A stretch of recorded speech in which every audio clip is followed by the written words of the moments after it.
The Embodied Performance Podcast, episode 32. I'm Nick Markey, Beach Barbell, Physical Therapy and Strength Training in Wilmington, North Carolina. We're building out our gym over the next few weeks. We have a launch promo and charity drive with Health Possible Incorporated up until November 1st. Check beachbarbell.com for details. So Tuesdays are going to become Truth Tuesdays. And today I'm going to go over an intro to, what really is truth, and, is it as true as we believe? So if we're speaking to just more or less the scientific method or science in general, where you're gradually exploring different things in the world through different variations of experiments, some more observational, some actually with control. That means having two different groups where you're looking at different things and trying to see, what effects things have, and then running statistical analysis to find different ranges of things like, this thing had an average of 5, but a range of 4. So we found anywhere between, 1 and 9, with the average being 5 or something like that. Anyways, not going to get in all that today, but just what truth is ultimately is what we find to be falsified the least. So kind of a double negative in a way. But basically, when you're trying to figure something out, just because something happened doesn't mean it happened for the reasons we think it did. We tend to correlate things that happen around other things with each other. This is what probably the Mayans were doing when they would, chop people's heads off until the sun came up. Eventually the sun would come up and then they would go, see, it took 108 people's heads chopped off till we get the sun come up, So really, truth is more or less kind of a high percentage thing that we probably see happen most often. Like, for instance, gravity. Technically gravity's a theory. Theory just means that there's been some rules promoted and more or less have not been proven untrue yet. So, for instance, gravity, we have different equations, first from Isaac Newton, Newtonian physics, and then later on theory of relativity, which made it more complicated. But for Earth, we can generally just use Newtonian physics for gravity. But basically, everything is getting pulled towards the center of the Earth. So you drop something, it falls towards the Earth. And it doesn't really matter how heavy it is. The only thing that really would matter would be, air resistance, like a feather or something would fall slower. But that's not because of gravity. It's because the air is actually resisting it and slowing it down. But we can say that gravity is most likely true. All your observations of dropping things or jumping and then being pulled back down to the Earth, there's probably never been a time, at least as far as we're aware, that you threw something up or jumped up and it just kept going, kept going up until, left the Earth. Obviously we have rockets, but has propulsion and rocket fuel and all that stuff. But so we can say probably 99.99999 repeating gravity is not much true. Now, can we know for sure every single time we drop something it's going to go to the Earth? Well, not necessarily. Things can change but for the most part, we can rely on it as a quote unquote truth. Now, the tough part in life is that there's a lot of things that are in a sort of gray area where, maybe they help certain things, but we tend to, again, lump it into it happened near around something that other thing happened, so they must be correlating with each other. Or we equate because those things happened, then the mechanism that we proposed for the original thing happening is true. So, for instance, like acupuncture. Say that somebody has some back pain and they get some acupuncture and their back pain's a lot better, we'll say. Very possible. That doesn't necessarily mean that the meridian theology or philosophy of acupuncture is true, or chi, or anything like that, because that would mean there's a lot of things relating to what we already understand about the universe and relativity and physics and chemistry and biology that would have to be upended. So all these other things that have multiple decades, if not centuries, of experimentation and growing understanding would be flipped on its head if, the tenets of acupuncture were true. So, but does that mean acupuncture can't help somebody? It might. It might help somebody. But again, just because it helped one person doesn't mean the mechanisms believed about it are necessarily true, right? Now, one can argue that it may not matter that much, and, everyone would have to take it, kind of at their own decision point if it's worth, if doing that thing is worth it, is the cost and time and effort and, potential risk worth it.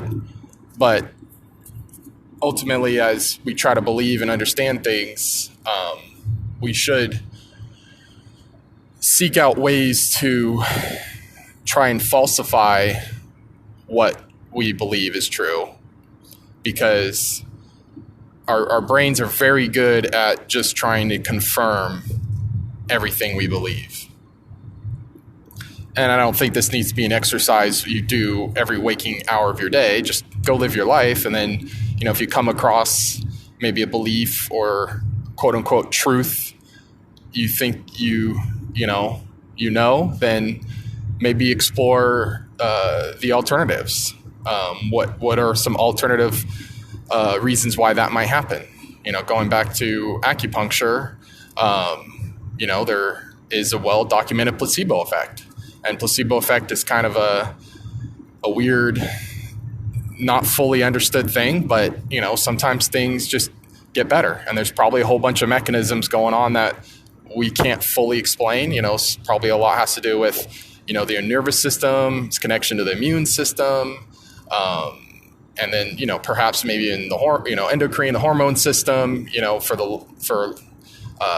kind of the long and slow messenger system compared to the nerves, which are a lot faster.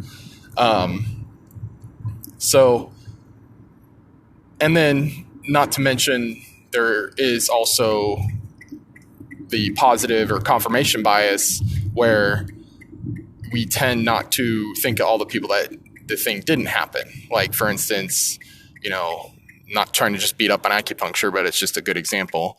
If someone does, if a practitioner provides acupuncture to somebody and they don't get better, maybe even feel worse, we tend to just kind of forget about that stuff. Same thing happens with a lot of treatments. A lot of physical therapists have all sorts of treatments where that happens, where it didn't work, and so it's just kind of like the brain just forgets about it, but then it remembers all the times that it did work. So if you actually tallied it all up, it might have been just 50-50, no better than a coin flip, whether it worked or not. And perhaps maybe you couldn't even know who the heck it would even help, more than others. Like, you wouldn't be able to decide, oh yeah, what you're telling me, this will help for sure. We might not even know. But ultimately, when we're just trying to maybe discover more truth, seek out alternative explanations and rationales. Question yourself. We talked about challenging your own bias. Question why you believe something to be true. And you may not change your current belief, but it'd still be good to learn about what other people think about things.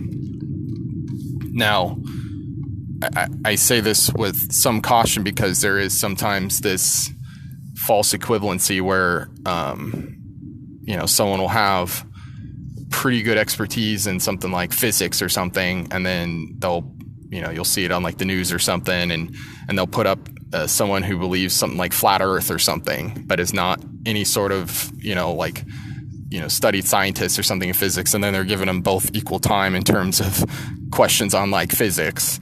And I would say you should probably defer to the guy or girl that's studying physics regularly than the random, flat earther. No offense to any flat earthers out there. But ultimately, trying to understand more about, the world and yourself and belief, to explore quote unquote truth, you have to really take a step back and, like I've been just repeating over and over, seek out alternative reasons why, reasonable reasons why something may have happened, like other mechanisms that could potentially be at play, and searching out different corners of our understanding in science.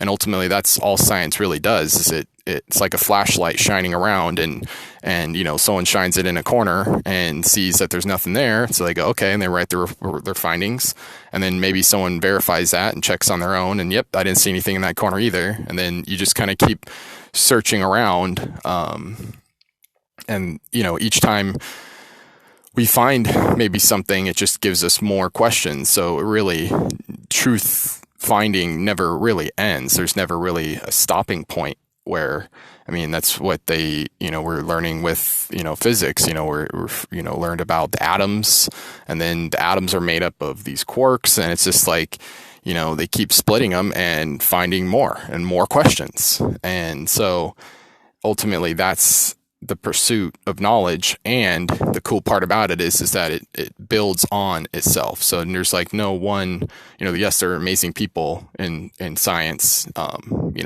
great figureheads and whatnot, but ultimately we shouldn't look to anyone like a guru or anything.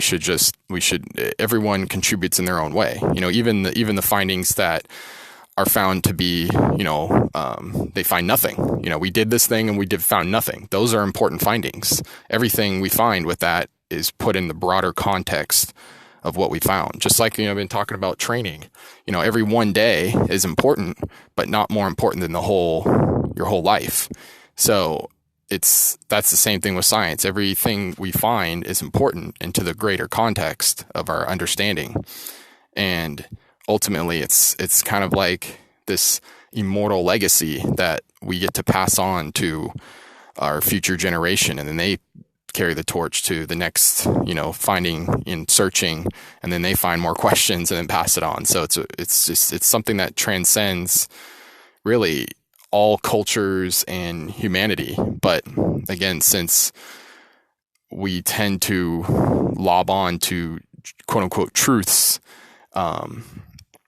we can sometimes forget about that fact and become very just one-sided in how we see things and believe this or that. So anyways, this is a little bit of a different take today. So in a nutshell, just regarding truth, always seeking out, trying to seek out greater understanding, and especially seeking out alternative reasons why things may do the things they do, things that work.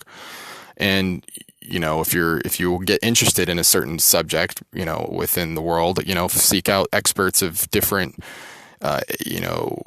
areas of that field and kind of see their different reasonings, and you'll probably be able to find maybe a better understanding overall, or just be able to kind of cover your bases by kind of learning what other people are saying within that field. Okay, so we'll wrap up the first Truth Tuesday today. Again, I'm Nick Markey of Beach Barbell, Physical Therapy and Strength Training, Wilmington, North Carolina.